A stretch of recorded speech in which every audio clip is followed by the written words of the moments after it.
Dear student, welcome you all to a free learning platform Let's Study India. Myself Subhashi और हम पढ़ रहे हैं हमारे क्लास 12th बायोलॉजी का बहुत ही इंपॉर्टेंट चैप्टर जो है मॉलिक्यूलर बेसिस ऑफ इनहेरिटेंस। आपने पिछले कुछ लेक्चर्स में जो भी चीज़ें देखी हैं, ठीक है, डीएनए के बारे में, कैसे ये न्यूक्लियोटाइड सिंथेसाइज हो रहे हैं, ये सारी चीज़ें आपने पिछले लेक्चर में देख रखी है। और साथ में सेमी कंजर्वेटिव मॉडल कल के ही लेक्चर में आपने देखा है। आज हम बेसिकली स्टार्ट करने जा रहे हैं ट्रांसक्रिप्शन। ये जो ट्रांसक्रिप्शन क्या होता है, डीएनए से आरएनए में कन्वर्ट होने वाले प्रोसेस को ट्रांसक्रिप्शन कहते हैं और आरएनए से प्रोटीन बनने वाली कॉन्सेप्ट को हम कहते हैं ट्रांसलेशन। तो ट्रांसक्रिप्शन में क्या होगा देखते हैं। The process of कॉपिंग genetic information from one strand of the RNA into the DNA, sorry one strand of DNA into RNA. DNA से आरएनए की कॉपी जो बन रही है एक स्ट्रैंड, अच्छा डीएनए जो होता है वो तो डबल स्ट्रैंडेड स्ट्रक्चर है, तो इसमें ऐसा क्यों बोला गया है कि कोई एक स्ट्रैंड ही पार्टिसिपेट करने वाला है, वो भी चीजें आज हम समझेंगे जिसपे आपके बहुत बार पीवाईक्यू में डायरेक्ट क्वेश्चन आए कि डीएनए के अगर हम दोनों स्ट्रैंड को एज अ ट्रांसक्रिप्शन में यूज करें तो फिर क्या दिक्कत आएगी। देखते हैं वो भी चीज। इस टर्म्ड एज ट्रांसक्रिप्शन, ट्रांसक्रिप्शन यानी डीएनए इनटू आरएनए में चेंज होना। The principle of complementary govern the process of transcription. Transcription की ये प्रोसेस कन्वे कैसे हो रही है, वही कॉम्प्लीमेंट्री बेस पेयर के हिसाब से ए के साथ।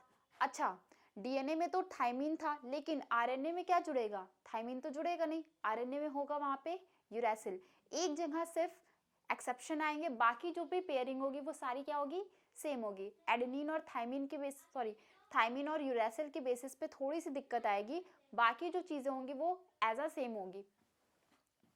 Accept adenosine complements to the form base pair with uracil instead of thymine. Important line है, हमें ये चीज पता है कि अगर डीएनए से डीएनए बनना होता तब तो एडेनिन के साथ थाइमिन ही जुड़ता, लेकिन यहाँ पे डीएनए तो बनना नहीं है, तो डीएनए की जगह क्या बनना है, आरएनए। और हमें पता है जब भी आरएनए बनेगा तब क्या होगा, एडेनिन के साथ कौन जुड़ेगा, uracil.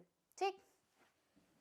Only a segment of DNA and only one of the strand is copied into RNA. ठीक है, डीएनए के जो डबल हेलिकल स्ट्रक्चर है इसमें से कोई एक ही स्ट्रैंड क्या होगा, कॉपी होगा। दोनों स्ट्रैंड कभी भी कॉपी नहीं हो सकते, उसका रीजन हम जानेंगे क्यों ऐसा नहीं होगा।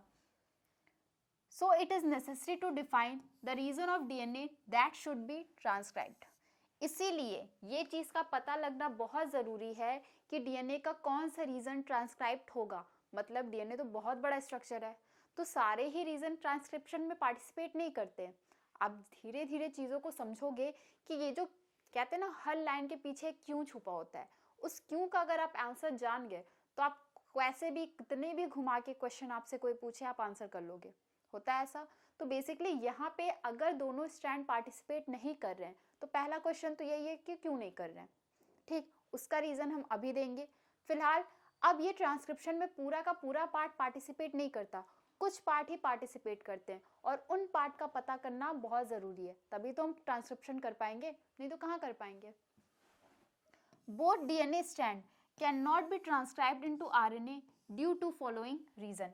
किस वजह से दोनों स्ट्रैंड नहीं ट्रांसक्राइब्ड हो सकते वो अब हम पढ़ेंगे। इसमें जो पहला रीजन है, if both strand act as a template, अगर दोनों ही स्ट्रैंड क्या होगा, टेम्पलेट की तरह एक्ट करने लगे, they would be code for RNA molecule with different sequence. तो क्या होगा, अलग अलग सीक्वेंस के हिसाब से दोनों ही स्ट्रैंड क्या करेंगे, आरएनए के मॉलिक्यूल को मान लो यहाँ पे ए जी सी टी ऐसा जुड़ाओ, ठीक है, और यहाँ पे क्या जुड़ाओ, ए के साथ तो टी ही जुड़ेगा, ठीक है, डीएनए के अगले वाले स्ट्रैंड में जी के साथ सी, सी के साथ जी और टी के साथ ए, यही होगा। अगर ये दोनों ही स्ट्रैंड पार्टिसिपेट करना शुरू कर दें तो यहाँ पे क्या बनेगा, ए के साथ यू बनेगा, जी के साथ सी, सी के साथ जी और टी के साथ ए। एक चीज इधर बनेगी, दूसरी यहाँ पे क्या बनेगा, टी के साथ ए, सी के साथ जी, जी के साथ सी और ए के साथ यू। ये दोनों ही सीक्वेंस क्या होंगे, अलग अलग दिख रहे हैं ना, इसीलिए दोनों ही स्ट्रैंड जो होंगे कभी भी पार्टिसिपेट नहीं करेंगे, क्योंकि दो अलग अलग तरह के प्रोटीन का फॉर्मेशन होने लगेगा। और उस चीज से बचने के लिए डीएनए की कोई एक ही स्ट्रैंड को एज अ टेम्पलेट स्ट्रैंड माना जाता है। ठीक, भगवान ने भी कुछ सोच समझ के हमारे जितने भी बायोमोलिक्यूल्स जो भी रिएक्शन हो रहे हैं बॉडी में, वो सारे बहुत सोच समझ के हो रहे हैं। ऐसा नहीं है कि कॉम्प्लिकेशन आना शुरू हो जाए। सोचो आप कि ये दोनों ही स्ट्रैंड अगर पार्टिसिपेट करते तो प्रोटीन कितने टाइप्स के बनना शुरू हो जाते, और फिर प्रोटीन बनते बनते भी डीएनए बेचारा कंफ्यूज होता कि हम क्या चाह रहे थे और क्या बन गया। होता है ऐसा। इसीलिए डीएनए की डबल स्ट्रैंडेड स्ट्रक्चर में कोई एक ही स्ट्रैंड जो होगी वो पार्टिसिपेट करती है ट्रांसक्रिप्शन में। Code for protein, the sequence of amino acid in the protein would be different. Amino acid के देख रहे हो आप, सीक्वेंस क्या है, दोनों ही स्ट्रैंड में अलग अलग है। And then one segment of DNA would be coding for two different protein, यानी एक ही डीएनए सेगमेंट क्या होगा, दो अलग अलग तरह के प्रोटीन। ये तो बेसिकली ऐसा मॉडल था ना, कुछ ऐसा ही स्ट्रक्चर। ये तो एक ही सेगमेंट था डीएनए का, लेकिन ये एक सेगमेंट क्या दो अलग अलग तरह के प्रोटीन का फॉर्मेशन करना शुरू कर देगा अगर डीएनए के दोनों ही स्ट्रैंड क्या होंगे, ट्रांसक्रिप्शन वाली प्रोसेस को शो करेंगे।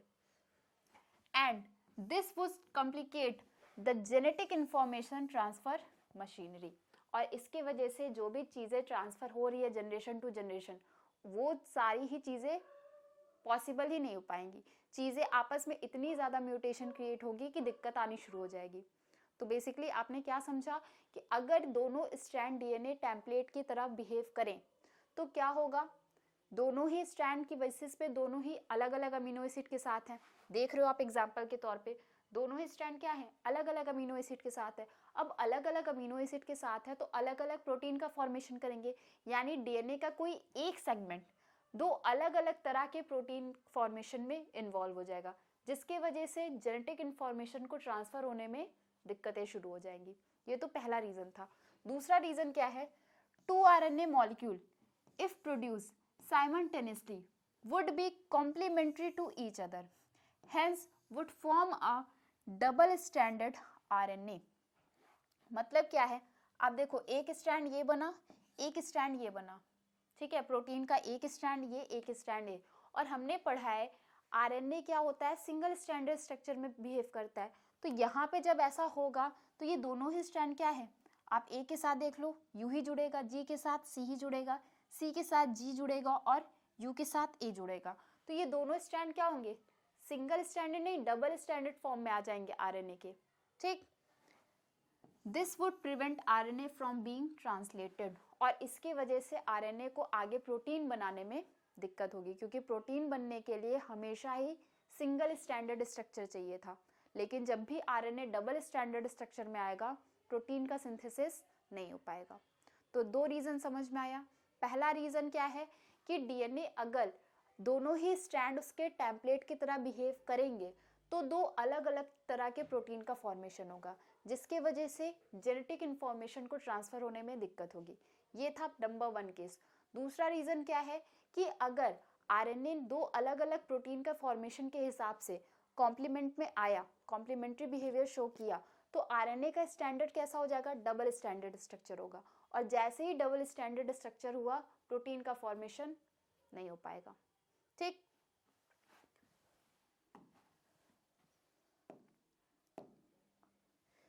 Transcription unit. ट्रांसक्रिप्शन यूनिट में आपको पढ़ना है क्या, enzyme DNA dependent RNA polymerase. ठीक है, बहुत इंपॉर्टेंट एंजाइम है, DNA dependent RNA polymerase catalyse the polymerization from 5' to 3' direction. Anti parallel direction में चल रहा है, 5' से 3' डायरेक्शन में। ठीक, अब डीएनए डिपेंडेंट आरएनए पॉलीमरेज किस डायरेक्शन में इन्वॉल्व होगा, ये याद रखना है, 5 से 3 की तरफ। ठीक, DNA strand with polarity 3' to 5' act as template strand. Important है, डीएनए की जो डबल स्टैंडर्ड स्ट्रक्चर है, अगर आप डीएनए का स्ट्रक्चर कुछ ऐसा देखो, ठीक, तो एक स्ट्रैंड इसका कैसे बिहेव करेगा, टेम्पलेट की तरह, और एक स्ट्रैंड इसका कैसा बिहेव करेगा, कोडिंग स्ट्रैंड की तरह। ठीक, तो बेसिकली नाम में जरूर कोडिंग स्ट्रैंड है, बट इस स्ट्रैंड का कोई काम नहीं है। ठीक, कभी कभी क्या होता है ना, हमने कहा था कि बायो को नाम के हिसाब से याद करना है, लेकिन बायो को भी कभी कभी क्या होती है, एक्सेप्शन की जरूरत पड़ जाती है। तो यहाँ पे ये कोडिंग नाम के हिसाब में जरूर आ रहा है कि कोडिंग का मतलब ऑब्वियस सी बात है कुछ कोड कर रहा होगा, लेकिन ऐसा कुछ नहीं है, ये कोई काम नहीं करता, ये शांति से पड़ा रहता है। काम जो कर रहा है वो हमारा टेम्पलेट स्टैंड कर रहा है। टेम्पलेट स्टैंड किस से किस डायरेक्शन में होता है, 3 से 5 और कोडिंग स्टैंड कहाँ होता है, अपोजिट 5 से 3। ठीक, बस ये याद रखना है आपको। टेम्पलेट स्टैंड की डायरेक्शन 3 से 5 और कोडिंग स्टैंड की डायरेक्शन 5 से 3। ठीक, मेहनत कौन करता है, मेहनत क्या एक साथ आप सक्सेसफुल होते हो, नहीं, छोटे छोटे स्टेप के साथ सक्सेसफुल पाते हो ना। तो टेम्पलेट वाले को याद, टेम्पलेट काम कर रहा है, ऑब्वियस सी बात है जो मेहनत करेगा वो आगे चल के सक्सेस पाएगा ही। तो टेम्पलेट क्या छोटे छोटे स्टेप से कहाँ तक पहुंचा, 5। याद करने की ट्रिक है, तरीका है। 3 से 5 क्या है, टेम्पलेट। कोडिंग स्टैंड क्या है, 5 से 3। अब जो काम नहीं करेगा वो तो एक टाइम के बाद अपने कुछ ना कुछ तो लूज करेगा ना अपने हिसाब से। तो 5 से क्या हो गया, वो 3। ठीक,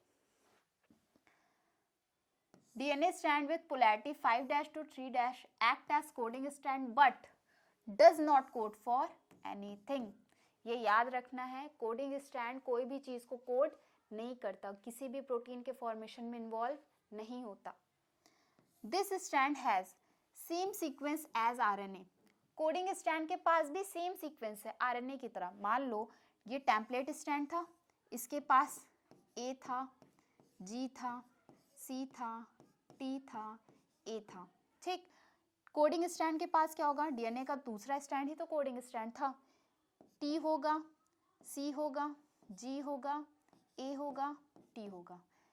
DNA ये जो टेम्पलेट, ये टेम्पलेट स्टैंड है और ये कोडिंग स्टैंड है, ये दोनों में ही टेम्पलेट कोडिंग स्टैंड जो है हमारा, उसमें RNA जैसी ही चीज बनेगी। RNA के जो भी अमीनो एसिड होंगे वो कोडिंग स्टैंड में भी पाए जाएंगे, एक को छोड़ के। वो एक क्या है, यूरेसिल। ठीक है, थायमिन और यूरेसिल में आपको वेरिएशन देखने को मिलेगा, बाकी जो चीजें होंगी वो सेम होगी। क्यों, क्योंकि कोडिंग स्टैंड तो DNA का पार्ट था ना, तो DNA के पार्ट में तो थायमिन होगा, लेकिन जो RNA बन रहा है उसमें थायमिन तो होता नहीं है, यूरेसिल होता है। तो सारी चीजें सेम होंगी, लेकिन थायमिन और यूरेसिल में क्या होगा, थोड़ा सा वेरिएशन होगा। ठीक,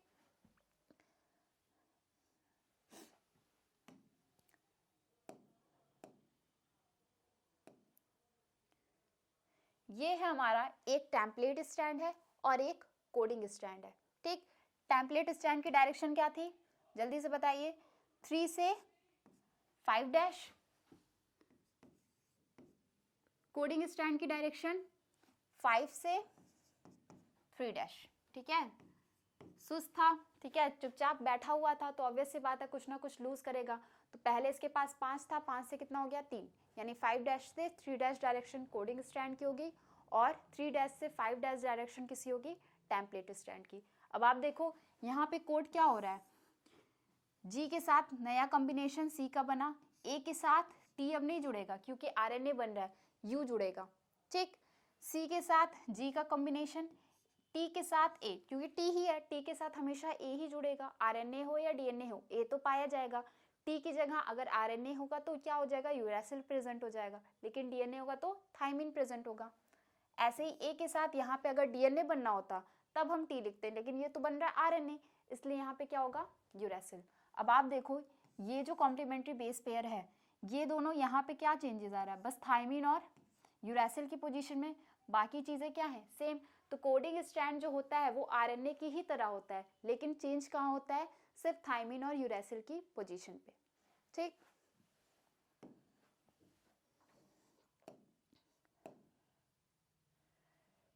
अब ये जो ट्रांसक्रिप्शन है ये 3 रीजन के साथ आता है। वो तीनों रीजन क्या है, पहला रीजन है प्रमोटर, नाम में ही आ रहा है प्रमोटर। प्रमोटर का मतलब प्रमोट करना, जहां से चीजें स्टार्ट होंगी, इनिशिएट होंगी, वो रीजन कहलाता है प्रमोटर। ठीक, initiate the process of transcription. ठीक, ट्रांसक्रिप्शन की प्रोसेस को इनिशिएट।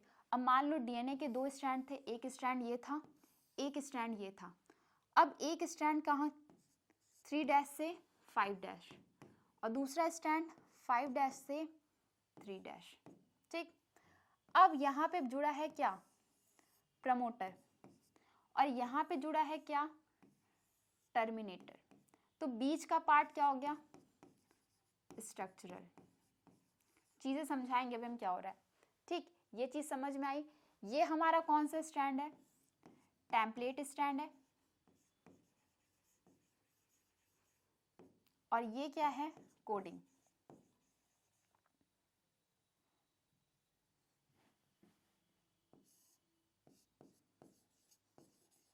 ठीक, एक टेम्पलेट स्टैंड है, एक कोडिंग स्टैंड है। तो यहाँ पे आप पढ़ो, locate towards the 5 end upstream. ये कहाँ पे है? अप स्ट्रीम, यानी 5 इंड के अप स्ट्रीम। अप स्ट्रीम और डाउन स्ट्रीम का मतलब क्या है? आरएनए बेसिकली टेम्पलेट और कोडिंग स्टैंड की ही यहाँ पे बात कर रहा है।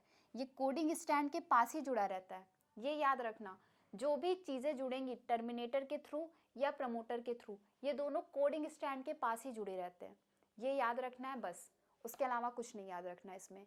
कोडिंग स्टैंड की कौन से डायरेक्शन पे?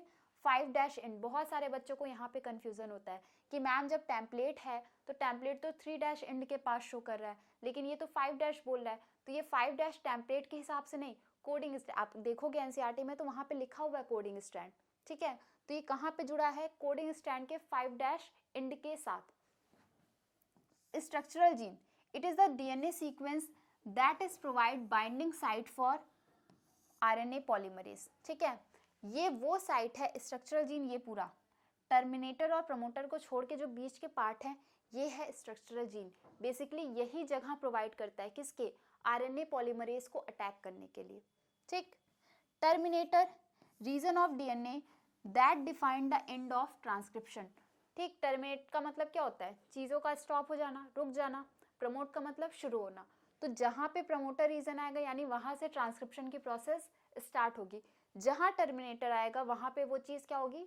रुक जाएगी। तो टर्मिनेटर और प्रमोटर के बीच क्या आएगा? स्ट्रक्चरल जीन, यानी जो भी काम होंगे वो इसी स्ट्रक्चरल जीन में काम फंक्शन होंगे। ठीक, अब ये टर्मिनेटर रीजन की आप देख लो क्या है location? 3 end to the downstream. ठीक, 3 इंड कहाँ पे? डाउन स्ट्रीम, किसके? कोडिंग स्टैंड के। ये चीज समझ में आई। पहला चीज क्या था? प्रमोटर। प्रमोटर का फंक्शन क्या है? ट्रांसक्रिप्शन की प्रोसेस को इनिशिएट करना। कहाँ प्रेजेंट है? 5 आपके अप स्ट्रीम के पास। ठीक, प्रमोटर के पास क्या आता है? Structural gene. स्ट्रक्चरल जीन का फंक्शन क्या है? ये साइट यानी जगह प्रोवाइड करता है किसको? आरएनए पॉलीमरेज के फंक्शन के लिए। उसके बाद आता है हमारा क्या? टर्मिनेटर। टर्मिनेटर का मतलब टर्मिनेट हो जाना, चीजों को स्टॉप कर देना। तो ट्रांसक्रिप्शन की प्रोसेस जहां पे स्टॉप होगी वो यही टर्मिनेटर रीजन बताता है। ठीक, कहाँ पे प्रेजेंट होता है? 3 आपके एंड के पास to the downstream. Coding stand. ठीक है, कोडिंग स्टैंड आपको याद करना बहुत ज़रूरी है, नहीं याद रहेगा तो चीज़ें कंफ्यूज करेंगी। अब सोचो आप टेम्पलेट स्टैंड तो पे तो सारे फंक्शन कर ही रहे हैं, लेकिन चीज़ें एंजाइम आके अटैक कहाँ कर रही है? कोडिंग स्टैंड पे। ठीक, क्योंकि साथ में जुड़े हैं। आप भी सोचो ना, जो इंसान या कोई ऐसी जगह जो खाली पड़ी होती है, वर्क उसी पे होता है, तो कोडिंग स्टैंड क्या था? वो तो फ्री था। कहा भैया हम खाली हैं, जितना काम करना है, जिसको आके बैठना है हमारे ऊपर बैठ जाओ। तो बेसिकली जितने एंजाइम काम करें वो किस पे काम कर रहे थे? Coding stand. इसीलिए प्रमोटर रीजन कहाँ पे प्रेजेंट है? अप स्ट्रीम के 5 इंड पे। और टर्मिनेटर रीजन कहाँ प्रेजेंट है? डाउन स्ट्रीम के 3 इंड पे। ठीक, दोनों पे ही कोडिंग स्टैंड का ही कॉन्सेप्ट आ रहा है। अप का मतलब ऊपर, यानी ये जो डायरेक्शन है आपके एरो, आप ये वाले डायग्राम देखोगे तो आपको समझ में आएगा। ये जो एरो है, ठीक, डाउन स्ट्रीम का मतलब नीचे की तरफ। तो नीचे की तरफ चीजें कैसे जा रही हैं? 5 से 3 और ऊपर की तरफ चीजें कैसे जा रही हैं? 3 से 5 की तरफ। ठीक, 5 से 3 ऊपर की तरफ, और यहाँ पे भी क्या हो रही है? 5 से 3, लेकिन दोनों ही कैसे चल रहे हैं? Anti parallel. एक इधर की तरफ बढ़ रहा है तो दूसरा इधर की तरफ, इसलिए ये एंटी पोलैरिटी शो कर रहे हैं। ठीक, नेक्स्ट हमारा एंजाइम्स। अब कौन कौन से एंजाइम है, उनका क्या फंक्शन है, ये याद रखना है। आरएनए पॉलीमरेज बाइंड कहाँ पे बाइंड करेगा? प्रमोटर रीजन पे। आरएनए पॉलीमरेज को बाइंड करने की साइट कौन देगा? Structural gene. RNA polymerase read the template strand and add complementary nucleotide continuously. RNA अब सोचो यहाँ पे ये जो स्ट्रैंड था टेम्पलेट स्ट्रैंड, कोडिंग स्ट्रैंड की अभी हम बात ही नहीं कर रहे हैं, टेम्पलेट स्ट्रैंड था, टेम्पलेट स्ट्रैंड पे ही कहाँ पे प्रमोटर रीजन पे क्या आएगा, आरएनए पॉलीमरेज। मान लो आरएनए पॉलीमरेज यहाँ क्या अटैक किया, अब वो जितनी भी न्यूक्लियोटाइड होंगे उनको रीड करता जाएगा। मान लो यहाँ पे ए था, यहाँ पे सी था, यहाँ पे जी था, यहाँ पे ए था, यहाँ पे सी था। अब उनको रीड करता जाएगा और नीचे क्या करता जाएगा, ऐड करता जाएगा, किसको, न्यूक्लियोटाइड को। ए के साथ यू, सी के साथ जी, जी के साथ सी, यू और अगेन जी। ये चीजें वो रीड करता जाएगा आगे की तरफ और नीचे की तरफ क्या करता जाएगा, ऐड करता जाएगा। आरएनए इज सिंथेसाइज्ड इन 5' से 3' डायरेक्शन। आरएनए जो भी बनेगा वो किस डायरेक्शन, क्योंकि टेम्पलेट स्ट्रैंड क्या था, 3' से 5' डायरेक्शन था, ऑब्वियस सी बात है। तो आरएनए जो बनेगा वो किस डायरेक्शन में बनेगा, एंटीपोलर ना, यानी 5' से 3' डायरेक्शन में बनेगा। ठीक, अब कुछ इंपॉर्टेंट टर्म याद रखना है। सिस्ट्रॉन, सिस्ट्रॉन वो होता है जितने पार्ट का बेसिकली क्या, डीएनए का ट्रांसक्रिप्शन होता है, जिस पार्ट का ट्रांसक्रिप्शन होता है उसे हम कहते हैं क्या, cistron. Smallest portion of DNA whose transcription should be done. ठीक, वो स्मॉलेस्ट पार्ट, अब सारे का तो एक साथ हो नहीं सकता, इसीलिए तो टर्मिनेटर रीजन आ रहा है ना बीच में। सारे का एक साथ करना होता तो टर्मिनेटर का तो काम ही नहीं था। डीएनए को तो पता है वो इतनी लंबी चैन है तो कहीं ना कहीं स्टॉप हो ही जाएगा। तो बेसिकली टर्मिनेटर रीजन बीच बीच में आ इसीलिए रहा है क्योंकि छोटे छोटे पार्ट को ट्रांसक्राइब करना होता है। ठीक, अब ट्रांसक्राइब जो जितना पार्ट हो रहा है उस पार्ट को ही हम क्या कहते हैं, सिस्ट्रॉन। अब ये जो सिस्ट्रॉन है ये दो पार्ट में डिवाइडेड है, मोनोसिस्ट्रॉनिक और पॉलीसिस्ट्रॉनिक। मोनोसिस्ट्रॉनिक नाम में मोनो है, मतलब कोई एक एक पार्ट ही पार्टिसिपेट करेगा और वो मिलके कई सारे प्रोटीन का फॉर्मेशन करेगा। जबकि पॉलीसिस्ट्रॉनिक में नंबर ऑफ सिस्ट्रॉन पार्टिसिपेट करते हैं लेकिन प्रोटीन का फॉर्मेशन कोई एक ही करता है। देखते हैं, इट कुड बी मोनोसिस्ट्रॉनिक, ये कहाँ पाया जाता है, यूकैरियोट। इंपॉर्टेंट है, मोनोसिस्ट्रॉनिक की कंडीशन कहाँ पाई जाती है, यूकैरियोट्स। और पॉलीसिस्ट्रॉनिक की कंडीशन कहाँ पाई जाती है, प्रोकैरियोट और कुछ बैक्टीरियाज में। ठीक, यूकैरियोट में मोनोसिस्ट्रॉनिक कंडीशन पाई जाएगी और पॉलीसिस्ट्रॉनिक कंडीशन कहाँ पाई जाएगी, कुछ प्रोकैरियोट्स में और कुछ बैक्टीरिया में। ठीक, in eukaryotes monocistronic condition is occur. ठीक, जितनी भी चीजें यूकैरियोट में होंगी वो कैसी होंगी, मोनोसिस्ट्रॉनिक, यानी एक एक करके चीजें ट्रांसक्राइब्ड होती जाएंगी। छोटे छोटे पार्ट एक बार में नहीं, ये नहीं कि ढेर सारे पार्ट एक बार में ट्रांसक्राइब, नहीं, छोटे छोटे पार्ट धीरे धीरे करके ट्रांसक्रिप्शन शो करते हैं।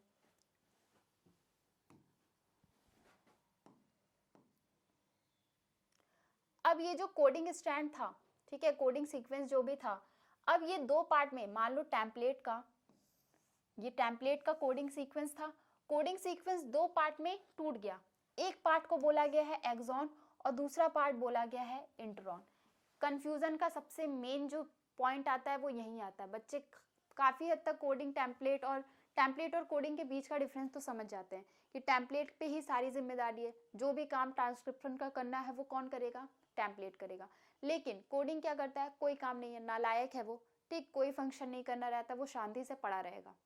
ठीक, अब यहाँ पे ये जो सीक्वेंस चल रहा था, ये सीक्वेंस को दो पार्ट में डिवाइड किया गया, दो पार्ट में टूट गया।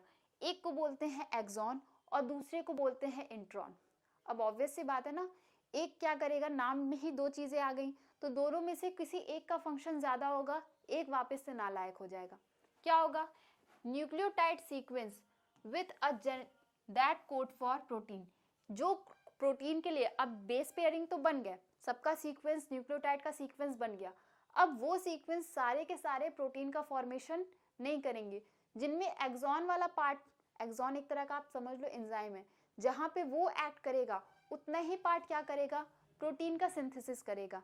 जहां पे एक्ट नहीं कर रहा उसको बोला गया है इंट्रॉन, यानी वहां पे चीजें नहीं होगी। Nucleotide sequence within a gene that do not code for protein. जो प्रोटीन को कोड कर रहे हैं वो है एक्सॉन, जो प्रोटीन को कोड नहीं कर रहे हैं वो क्या है, intron. Not present in mature RNA, hence named as intervening sequence. ये मैच्योर आरएनए अभी आप देखोगे जब, अब आप ये समझो, इसको ब्लैंक स्लाइड पे हम देखते हैं पहले, या यहीं पे देख लेंगे। मान लो यहाँ पे हमारे क्या बने, कुछ पार्ट इसके क्या, ये तो टेम्पलेट रीजन था, टेम्पलेट रीजन से क्या बना, mRNA। mRNA का कुछ पार्ट क्या होगा, प्रोटीन का सिंथेसिस करेगा। ठीक, मान लो ये पार्ट इसने क्या किया, प्रोटीन का सिंथेसिस किया, ये पार्ट प्रोटीन का सिंथेसिस किया, ये पार्ट प्रोटीन का सिंथेसिस किया। तो जो पार्ट प्रोटीन का सिंथेसिस करता है इसको हम बोलते हैं इंट्रॉन, जो पार्ट नहीं करता उसको बोलते हैं एक्सॉन और इंटरॉन। ठीक, इसने क्या किया, प्रोटीन का सिंथेसिस किया, देख लो आप, बेसिकली हमने इसको थोड़ा ब्रॉड में बनाया है। तो इसने क्या किया, प्रोटीन का सिंथेसिस किया, इसलिए इसको बोला गया है क्या, एक्सॉन। इसने किसी फंक्शन में पार्टिसिपेट किया, कोई भी प्रोटीन नहीं बनाया, इसलिए इसका नाम क्या है, इंटरॉन। अब जो प्रोटीन बनी, मान लो इसने प्रोटीन कुछ ऐसा बनाया, इसने प्रोटीन बीच में आ गया क्या, इंटरॉन, फिर इसने प्रोटीन कुछ ऐसा बनाया, फिर बीच में क्या आ गया, इंटरॉन, फिर इसने प्रोटीन कुछ ऐसा बनाया, फिर बीच में आ गया क्या, इंट्रॉन। तो ये कंटिन्यूअस प्रोसेस, लेकिन जो मैच्योर आरएनए बनेगा वो कैसा बनेगा, सिर्फ ऐसा, यहाँ पे इंट्रॉन यहाँ पे एब्सेंट हो जाता है, इंट्रॉन की कोई कंडीशन नहीं पाई जाती, किसमें, मैच्योर आरएनए में। ये चीज याद रखना है। एक्सॉन क्या करेगा, प्रोटीन का फॉर्मेशन करेगा, इंट्रॉन क्या करेगा, प्रोटीन का फॉर्मेशन नहीं करेगा। एक डिफरेंस समझ में आया एक्सॉन और इंट्रॉन में। दूसरा डिफरेंस कि मैच्योर आरएनए जब बनेगा, अब प्रोटीन का फॉर्मेशन तो हो गया, अब मैच्योर आरएनए जब बना तो वहां पे हमेशा ही क्या होगा, एक्सॉन प्रेजेंट होगा। इंट्रॉन, अब उसने कोई काम ही नहीं किया, आप उस इंसान को कब तक खींचते लेके चलोगे, जब उसका कोई फंक्शन ही नहीं है, कोई इंसान आप पे डिपेंड है फॉर एग्जाम्पल। ठीक, आपको कब, मतलब ठीक है कितने भी क्लोज होंगे, कुछ भी होगा, कब तक आप उनका साथ दे पाओगे, जब तक आपकी क्षमता होगी। ठीक, आपकी जब तक कैपेसिटी, आप उनका साथ दे पाओगे। एक टाइम के बाद आप भी हार जाओगे। तो जहाँ पे सिलेक्शन की बात जब आएगी, तो सिलेक्शन में क्या आप उनको लेके साथ चलोगे, नहीं, क्योंकि आपको पता है उन्होंने अपना कोई फंक्शन किया ही नहीं है, वो तो शांति से बैठे हैं। तो जो मेन आएगा, मेन जो रिजल्ट आएगा, उनमें सिर्फ कौन सा पार्टिसिपेशन होगा, जिसने फंक्शन किया है, यानी एक्सॉन का ही पार्टिसिपेशन होगा। इंट्रॉन ने तो कोई फंक्शन किया ही नहीं, तो उनका कोई भी ऐसा पार्टिसिपेशन होगा भी नहीं। ठीक,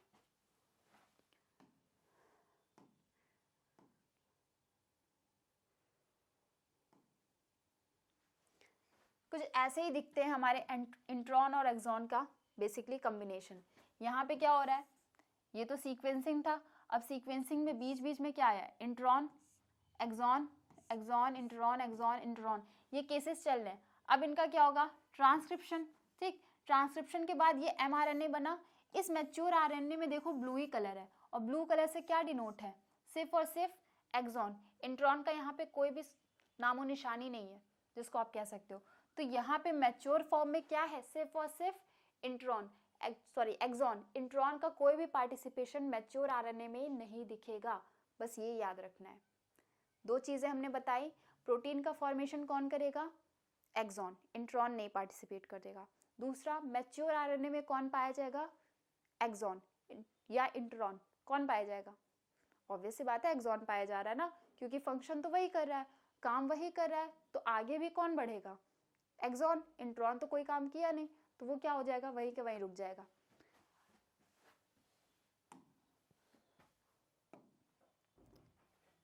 इसी के साथ हमारा आज का जो लेक्चर है, पॉइंट, टॉपिक, वो खत्म हुआ है। अभी आपको पढ़ना है कितने टाइप के आरएनए होते हैं, साथ ही लैक ओपेरॉन जैसी चीजें। अब ये आरएनए की प्रोटीन के फॉर्मेशन में ट्रांसलेशन, आज तो हमने ट्रांसक्रिप्शन बेसिकली देखा है, ट्रांसलेशन में क्या होगा, प्रोटीन का सिंथेसिस कैसे होगा, कितने तरह के आरएनए किस किस पार्ट में पार्टिसिपेट करते हैं, एमआरएनए क्या फंक्शन है उनका, टीआरएनए क्या फंक्शन है, आरआरएनए क्या फंक्शन है, ये सारी ही चीज़ें हम अपने नेक्स्ट क्लास में डिस्कस करेंगे, जो कि एक बहुत ज़रूरी टॉपिक है आपके बोर्ड के पर्सपेक्टिव से। ठीक, तो मिलते हैं हम नेक्स्ट क्लास में, तब तक के लिए थैंक यू।